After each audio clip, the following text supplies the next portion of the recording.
Meet Elise, a 33-year-old corporate professional who's been happily married to Luke for 2 years. Luke, 3 years her senior, works at a sister company to hers. Since the beginning, they've been residing with his parents in a two-family home arrangement. Luke, the younger of 2 brothers, has an elder sibling named Cody, who's 6 years his senior. Before Elise and Luke tied the knot, it seemed like Cody and his parents were the primary occupants of the household. However, Cody's wife, Krist, known for her talkative nature and competitive spirit, often found herself at odds with her equally strong-willed mother-in-law.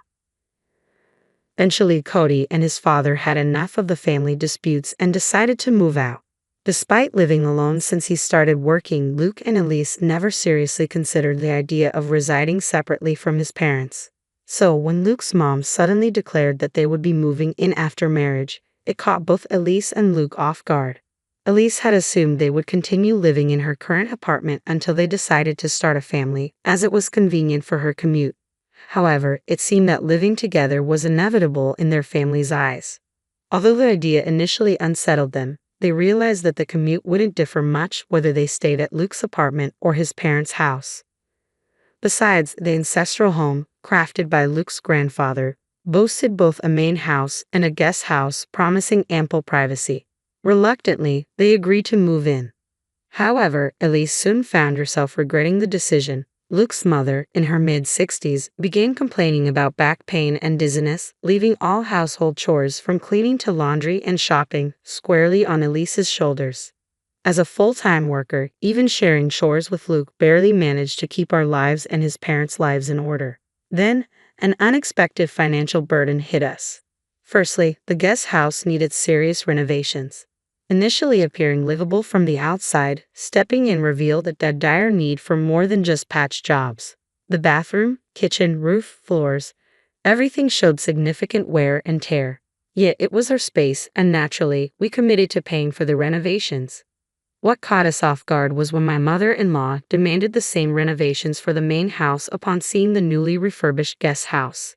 It seemed inconceivable to fix up our space and leave them in a rundown place. However, we couldn't afford to do everything all at once. Why is Elise working then? To support us, her in-laws? My mother-in-law questioned. Exactly, Luke, we blessed you with marriage. You should serve us in return. So not only did they want the house renovated, but they also desired new high-end furniture and appliances, claiming the newly renovated rooms deserved the best. Additionally, they made us pay for every little thing, from groceries to household items. Thanks to this situation, Luke and I struggled to save even a tiny bit of money every month. Just as we approached the 3rd year, my mother-in-law and the Cody couple suddenly dropped the bomb. We're moving in, you have to move out. Christy explained that Cody got laid off, although he was actually spared but chose to leave to save a colleague with kids. Despite having 1-year-old twins himself, he was deemed more responsible due to his prestigious university background. Facing this ultimatum, Luke and I sat down with my in-laws, pleading our case for hours until we finally conceded. Fine, we'll move out this week. It was clear that we had no other choice. We've learned plenty about family from you, mother-in-law and father-in-law. It's time to put that wisdom into practice, right, Luke? I teased, glancing at my husband. Ha, finally getting it, are you? Luke chuckled. Yeah, just like Elise said, we're happy to do it. Great, case closed, he affirmed. With that, Luke and I turned our backs on our chuckling in-laws and headed for the guest house. 2 weeks later, we had movers arranged and relocated with no time to spare. Opting for the full packing service due to time constraints, we timed our move during my in-laws' regular lunch at karaoke with friends to avoid any complaints about the items we were taking. We wrapped up all the formalities in 3 days, utilizing our paid leaves and starting our new life. However, one day, I received a call from the front desk at work, informing me that someone claiming to be family was there to see me. I had a feeling she'd show up soon, but I didn't expect her to barge in on me instead of Luke. Quickly texting Luke about the situation, I braced myself for the inconvenience. Luke's response came swiftly, suggesting that we ask Maya to step out for a meeting to avoid causing trouble at the office. Passing the message to the front desk, we managed to make our in-laws leave as agreed. That night, as Luke and I pulled into the parking lot of our in-laws' compound, they, along with Cody and his spouse, rushed out of the main house and guest house to greet us. Upon closer inspection, I noticed that both my in-laws had a baby strapped to their backs, probably Cody's twins. As I locked the car, Cody's voice boomed angrily. Hey, how dare you show up here in my parents' cars? Luke remained composed, retorting, Your parents' cars? Which ones are those? This seemed to infuriate Cody even more. The cars you both drove up in, obviously, he exclaimed. Well, Cody, both these cars were purchased by us. Our names are even on the registration certificates. Would you like to see? Luke interjected, stepping in. I've been annoyed by how our parents drive these cars as if they own them. We let it slide because we live together, but now there's no need to lend them out, right? I added, feeling a surge of irritation. Don't forget Dad-in-law has that old minivan he used for work, Chrissy chimed in, glaring at us. Who cares about that old car? Spat Cody. But it's perfect for twins, isn't it? You can fit 2 car seats, I retorted, attempting to reason. Our back and forth made our in-laws uncomfortable. After seeing Cody receive a talking to about the cars, they jumped in. What about the furniture and the appliances? Taking them while we're away. That's stealing, not just from the main house, but also from the guest house, Cody argued. Yes, Cody and I can't live without those, Chrissy added. Why would we have to leave them? Look, I get what you're saying. We're using the guest house anyway. But there's no reason to dip into the main house too, Luke reasoned. Why isn't that stuff we all pitched in for? I asked, trying to understand their logic. Such arrogance. Even so, once you gave it, it's ours, father-in-law fired back. Whoa, hold on. We never gave you anything. We just lent it. There's no memory of us ever saying we're giving it to you, and there's no transfer of ownership on paper, Luke countered, shocking both our in-laws. We were living together, so we lent stuff as a courtesy. Now that we're living separately, why would we keep lending you things? We just took back what's ours. Is that a problem? Luke continued, exchanging smiles with me. Well, we have washing machines and fridges too. You don't need 2 of each, do you? They argued. Exactly, so why not lend it to us again? Wherever you've moved, stuffing everything into a small space will just make it even more cramped, Luke concluded. We exchanged grins, acknowledging our cramped living situation. True, we're pretty packed right now, I admitted. Absolutely, it's a tight fit, Luke agreed. Chrissy began, in that case. But we cut her off. Remember, it's a storage room, so it's supposed to be cramped, I chuckled. Exactly. Until the official contract is done, this is how it has to be, Luke concluded. This left Cody and our in-laws utterly confused. Then Luke dropped a bombshell. Oh, by the way, both of us are moving to Boston next month. Luke smoothly explained that we had both originally been offered positions at the corporate headquarters but had turned them down because we were living with my in-laws. However, now that the obstacle of living with them was removed, we had both accepted the transfers and happily received internal notifications for positions at the corporate headquarters. Even better, if all went well, we could be working there till retirement. As luck would have it, Luke's colleague, who was going overseas for an extended period, wanted to sell his high-rise condo. Everything fell into place quickly. You guys are going to live in a high-rise condo in Boston? Man, life sure does throw some curveballs, doesn't it? Cody remarked. Totally. If Cody and the gang hadn't told us to move out so they could live here, we wouldn't have stumbled upon this jackpot, I replied. But how could we even afford a high-rise condo? That seems unreal, Chrissy questioned.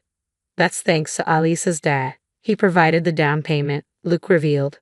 Alisa's dad just gave you the down payment? Cody asked, surprised.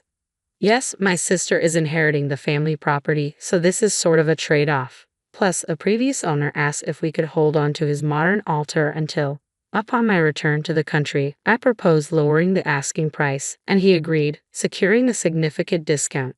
However, hearing about the extent of the discount, Christy, who was standing nearby, burst into tears, exclaiming, "That's so unfair. I'd rather have a high-rise condo in Boston than live in Atlanta." Suddenly, the in-laws, who had been quiet all this time, switched gears and started fawning. Well, it looks like Luke really has it together, doesn't he? Like mother, like son. Luke is following in my footsteps, they chimed in. Ignoring their comments, Luke turned to me and said, living in a high-rise in Boston, everyone's going to be so jealous. When are you moving? We must visit. If we're going to Boston, you should come too, I suggested. The idea seemed to intrigue them. However, the mood shifted when Cody and Christy stopped their arguing and snapped at the in-laws. "What are you talking about? Cody's being downsized, so you're going to have to support us. Plus, until I find another job, Christy will have to go back to work early from her parental leave. You'll have to take care of her household chores and the twins," they confronted. As tension mounted, Cody and Christy marched up to the in-laws who were carrying the twins. The babies, sensing the tension, started crying, waking up the entire neighborhood. Noticing the neighbors gathering at a distance from the garage, the in-laws turned beet red. Luke finally intervened, addressing Cody and the others. "Stop just standing there. Exactly, these guys are trying to take advantage of us, your parents." Luke's laughter echoed as he continued, "So, this is like a battle of wits between a raccoon and a fox, huh?" Turning to the bewildered faces around him, he grinned and explained, "If both couples, us and you, don't work, our family finances will collapse next month." Fuming, Christy asked what this meant. I chimed in, "Christy, you thought if Cody lost his job and you moved into the in-laws' rental home, you could just push the utility bills and groceries onto them, right? Well, our income was running this house and you can't count on it anymore." "I've never heard about this, exactly what we're telling you now," I admitted, puzzled. "Oh, and you'll also need to help with the mortgage payments for the house renovation. It's in father-in-law's name," Luke added. "Why is it in his name?" I questioned, catching the in-laws off guard. Luke took over, explaining, "I wanted the loan in my name since I was paying for it, but Dad insisted it would be shameful. So we used this property as collateral. Until now, we've been transferring money into Dad's account to cover the loan. Cody, you'll need to chip in starting next month." Of course, the in-laws and Cody were against it, but Luke firmly declined to continue payments. "We're going to give up the inheritance. So Cody, as the one who will inherit, you better take good care of your parents and the family home," I firmly told him. "But children are still obligated to take care of their parents, right?" my mother-in-law insisted. Luke brushed it off, saying, "Well, considering we've been covering your living expenses and loan payments for the past 2 years, I'd say that pretty much balances out any future caregiving costs I'd have as a son, don't you think?" "Let's go home, love," Luke said, looking at me. "Goodbye, everyone. I doubt we'll meet again." "Take care," I said, bidding farewell. The next day, Luke and I sold off the furniture and appliances we had moved from the main house, along with 2 cars we wouldn't need anymore. When Chrissy texted us asking for them, I simply replied, "Why?" and blocked her. After that, the special leave granted for our job transfer wasn't enough, so we had to use up our remaining paid vacations to finally finish moving into the apartment. Buying the high-rise condo would take more time, so for the first year, we decided to rent, thanks to the generosity of my boss who owns the place. As the weekend arrived, bringing a bit of calm after the storm of recent days, we gazed at the city lights, and Luke broke the silence.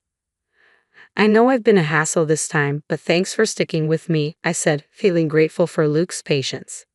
"What's with the formal tone all of a sudden?" Luke joked, but then his expression turned serious. "When we first got married and the idea of living together came up, I should have thought things through.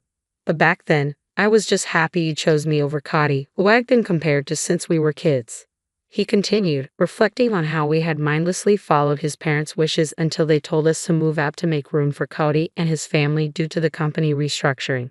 It struck me, how could they say that after being such a burden on us financially and otherwise? Luke wondered aloud. "And then I thought about how much your parents must worry about you given your situation."